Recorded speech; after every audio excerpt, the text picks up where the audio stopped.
Hello guys, pag-usapan natin ang bagong release ni Realme ngayon. Ito po yung bagong ilalabas nila ngayon, ang kanilang Realme GT70. Ito guys, pag-usapan muna natin ang kanilang Realme GT70. Guys, check natin ang design. Bali sa design guys, ito may dalawang dalawang kulay. So meron siyang iSense Black. So meron siyang blue and black. So iSense Blue and iSense Black. Para po sa design nito guys, ito check natin, oh. Ganda ng design nito, grabe. So ito hindi nagma-mark yung natin dito sa likod. Ito pagdating sa display guys, ito napakaliwanag ng display nito. Kasi ito pong si GT70 ay merong 6000 nit para sa kanyang Pro Sport display. Then up to 120Hz po yung kanyang screen refresh rate. Napaka-smooth po niyan. Siyempre guys, ang display nito ay pagdating sa resolution nito ay merong 2800 times 1280 para sa kanyang full high definition plus display. At siyempre guys, ang kanyang screen to body ratio, check nyo naman, napaka halos full screen na yan. Kasi ito po ay 94.75% ang kanyang screen to body ratio. At siyempre yung kanyang screen size, yan nga po, meron siyang medyo malaki guys 6.8 inches ang kanyang size ng screen. Yan. Kung camera naman guys ang ating habol guys, ito sa kanilang GT70.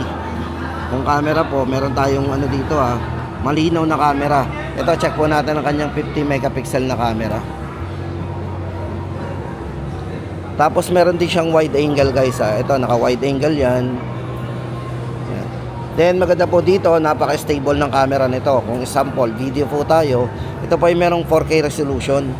So guys, naka 4K resolution, tapos naka 60 FPS po yan. So pwede po natin pang video yan. Kahit medyo malikot yung kamay ninyo, hindi magbablur ang video natin dito sa kanilang GT70. O diba, meron siyang 50 megapixel with optical image camera. Then wide angle po nito, syempre guys, kung wide angle, ito po ay merong yan, kung gagamitin po natin ng wide angle, 8 megapixel po yan para sa kanyang wide angle camera. At selfie camera guys, 32 megapixel po ang camera nito. So meron siyang 32 megapixel na camera. O diba? Tapos guys, ito para naman sa mga ibang specs nito, pag-usapan pa natin. Siyempre guys, kung chipset naman ang pag-uusapan natin, ang chipset na ginamit dito guys is MediaTek 8400 Max para po sa kanyang flagship chipset. Siyempre guys, pang flagship po ang ginamit dito ng chipset. Napakataas din po ng Antutu score nito. Ayan, siyempre guys, sa mga mahilig maglaro dyan, yung mga game lover, ito, check po natin ang kanyang Antutu score. Siyempre yan, check natin. Hanapin natin yung kanyang Antutu score para dun sa mga mahilig maglaro dyan. O diba?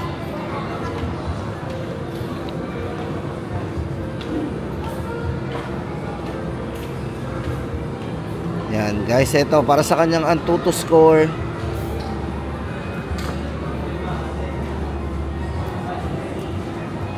Guys, ito para sa Antutu score po ng kanilang Realme GT70. Ito pa ay merong 1,780,000 yung kanyang Antutu score. O diba, napaka-responsive po niya, napakabilis. O ano pang hinahanap natin. Pero guys tapos bigyan ko kayo ng idea doon naman sa kanyang battery. Yung kanyang ultra battery guys, ito napakataas Parang pan-tablet na po yung battery nito, 7,000 mAh battery. Tapos naka 120 watts po yung kanyang ultra charge. Napakabilis. 120 tapos 7,000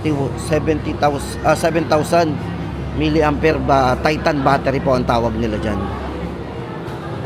Grabe no. Syempre guys, yun nga po, inuulit ko yung kanyang video, naka full scene 4K cinematic video po yan. Support ng kanyang rear camera, naka 60 FPS po yan para sa video recording. At yung kanyang front camera po ay meron ding 4K resolution para sa video recording. Front and back camera po ay pwede nating pang video. Yan po yung maganda dito sa kanilang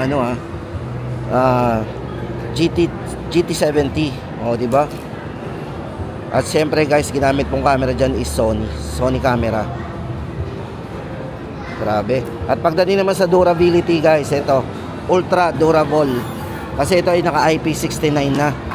Para po sa dust and water resistance. So guys, medyo mataas ang kanyang IP rating ha.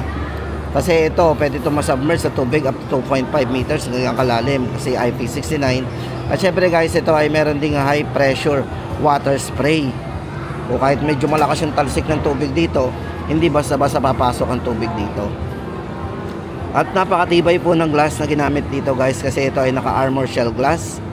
Yan, para sa kanyang multi-reinforce process yan, create by dense layer and on the glass. Napakatibay po. At saka syempre guys, ito ay scratch resistance na rin. Para po naman sa kanyang operating system, syempre Realme UI 6.0. Yan, ang kanyang ginamit na ano. So ayan guys, ang ating update do sa mga specification po ng bagong release po ni Realme GT70. Yan, dalawang variants. At pagdating naman po sa presyo guys, abangan po natin. Kasi sa ngayon po ay wala pa silang presyo. Abangan nyo po ang update natin sa price update natin ng Realme. At para malaman natin ang buong detalye po ng mga presyo ng kanilang mga cellphone at syempre ang kanilang bagong release na GT70.